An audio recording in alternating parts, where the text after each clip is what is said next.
How did they oppose the message?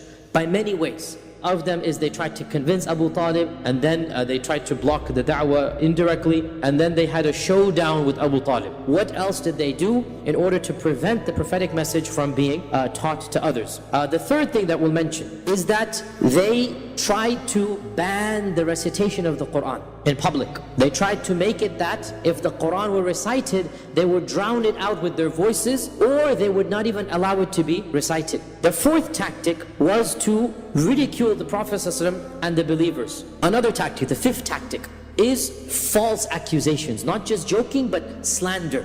The sixth point we'll mention, sometimes they tried to challenge the Prophet ﷺ for a miracle. The seventh tactic that they did was attempts of a middle ground, or attempts of outright bribery directly. The Jews understood who is a prophet. The Arabs did not know who is or what is a prophet. And therefore, when the Arabs heard of this, that you are a prophet of God, the only other nation that they knew who believed in prophets were the Jews and Christians. And so they sent emissaries to the Jews, they sent emissaries to the people of the book in order to say, okay, this is a phenomenon that is from your religion, it's happening in our culture. So why don't you tell us something that we can quiz the Prophet with? We can try to ask the Prophet ﷺ, and obviously because they thought he was a false prophet, he was not going to be able to answer, so his lies will be exposed. So this was another tactic that they tried, and they failed in this tactic as well. The ninth tactic that they used is outright torture. Now, as we said over and over again, the Arabs of old were a tribal society. Everything was based upon tribalism, and therefore your protection is based upon who will protect you. Not the law, not the government, but rather your own tribe.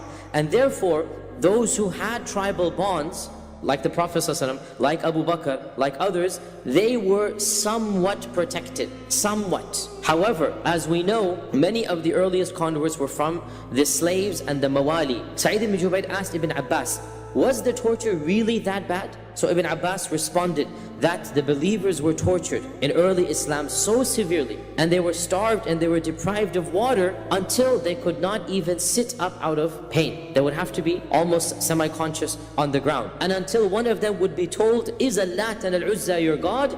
And they would respond, yes, Allat is my God, yes, Al-Uzza is my God, just to get rid of the torture. In fact, Ibn Abbas says, so much so that if an insect passed by them and they would have been asked, is this insect your God?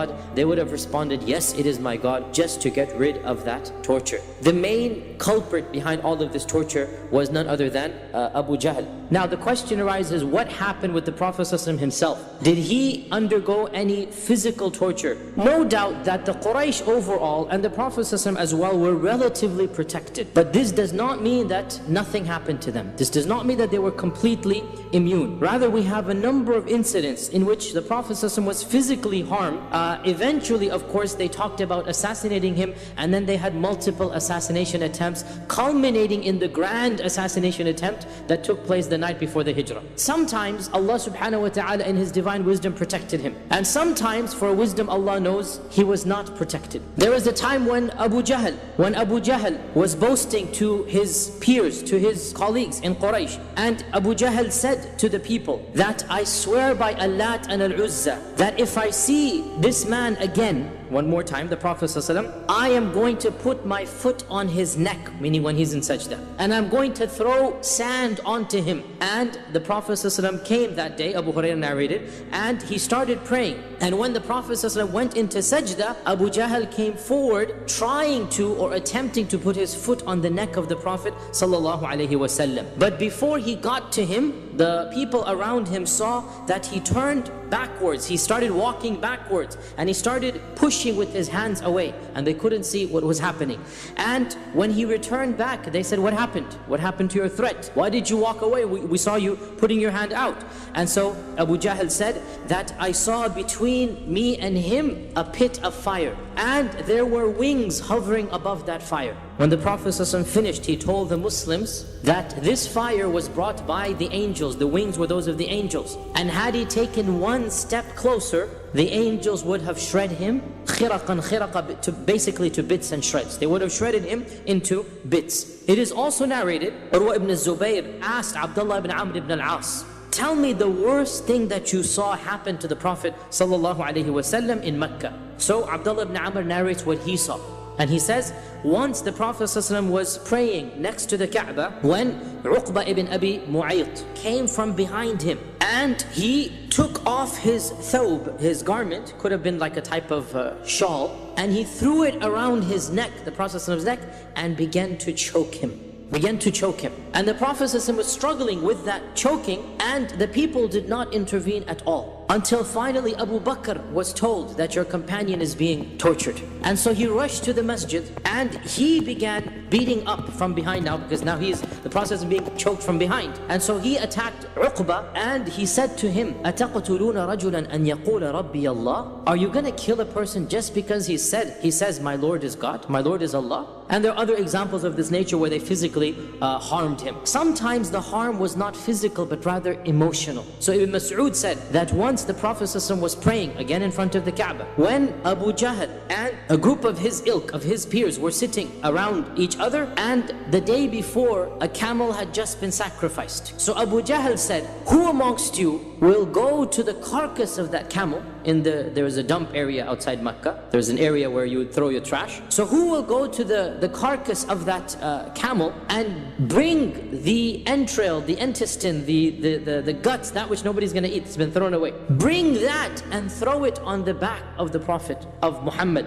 when he is praying to his Lord. And so the worst of them, Ibn Mas'ud says, the worst of them, Uqba ibn Abi Mu'ayt, the one that we just mentioned. He goes to a dead carcass and he puts his hand inside this filthy, decomposing body, and he carries with his own two hands entrails, blood, this disgusting, sticky substance. And he comes from that yard, from that lot, and he walks all the way into the city. And the Prophet ﷺ is still praying, because as we know, the Prophet ﷺ's prayer was long. He waited for him to go into sajda. The Prophet ﷺ is unaware of what's happening behind him. And when he fell into sajda, then Uqba came and he dumped all of the stomach and the entrails and the intestine, it's a camel, it's not a trivial animal, and he dumped it all onto the head of the Prophet ﷺ while he is in sajda. And all of it fell onto him, and the weight of it was so heavy that he could not lift himself up. Ibn Mas'ud said, فَاسْتَضْحَكَ الْقَوْمِ. The people began to laugh so hard that some of them had to fall onto their sides, and others were hitting themselves. You know how they do when they laugh like this? And others were hitting themselves. And I was standing from a distance looking, but I had no way to help. I didn't have mun'a, meaning there was nobody that would have supported me. I am Ibn Mas'ud, these are Abu Jahl and whatnot. And the Prophet ﷺ remained sajid, remained in sajda, until some persons went to tell Fatima, who at this time was probably around 8-9 years old, went to tell Fatima that your father needs your help. And so Fatima was a Juwaydiyah, was a little girl, Ibn Mas'ud is saying. She was a little girl at the time, and she began crying and running towards the Prophet ﷺ and helped him get this dead animal off of his back. And the Prophet ﷺ then stood up, he managed to stand up, and he turned and he faced them. And he raised his finger up to Allah subhanahu wa ta'ala, and when they saw him in this fashion, they became quiet. And he began making dua against them by name. Allahumma alayka bi Abi Jahl. Allahumma alayka bi Uqba ibn Abi Mu'ayt. Allahumma alayka bi... And he mentioned every single one of them. And he mentioned each of them 3 times, until all of them had a deadly pale in their faces. The blood drained from their face. And then Ibn Mas'ud said, so I swear by the one who sent Muhammad with the truth, that I myself saw every one of these 7 dead in the battle of Badr. The first engagement, Allah took care of all of them. And eventually, of course, the matters got worse than this, and talk began of assassination. It is narrated in Ibn Ishaq that once the news spread that they had planned to assassinate the Prophet ﷺ, and a neighbor told Fatima, that a lady neighbor told Fatima that, they're talking about assassinating your father. And Fatima ran home and told the Prophet ﷺ that they're planning to assassinate you. And the Prophet ﷺ said, fear not, Allah Azza wa Jalla will take care of me. Bring me water. And so she brought him water. He did wudu, he made dua to Allah subhanahu wa ta'ala, and he walked into the masjid. And they had their arms and they were ready to kill him. but not one of them could move. They all became paralyzed. They could not stand up. And the Prophet ﷺ took some sand and threw it at their faces while they're sitting and looking at him, and they were completely paralyzed. And he said, "Shahatil wujuh," may these faces be cursed. And in this riwayah as well, the Sahabi says, every one of these were of those who were killed in the battle of Badr. The last tactic that they did is the tactic of the boycott. And the boycott is its own topic that we're going to talk about. When the Sahaba reached around, we don't know an exact number, but roughly a ballpark figure, around 20 or 30 of the Sahaba were present, the Prophet ﷺ realized that he needed a place to congregate. Because they couldn't do so in Mecca, in the Kaaba, because it was too public.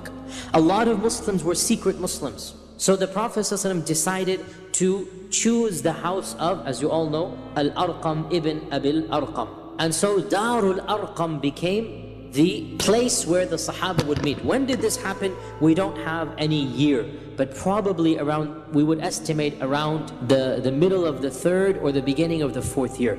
In other words, as soon as the da'wah went public, within a few months after that. Remember, the da'wah went public after 3 years, right? After 3 years, when the da'wah becomes public, all of this persecution begins. The Prophet ﷺ needs a place, so he chooses the house of Al-Arqam.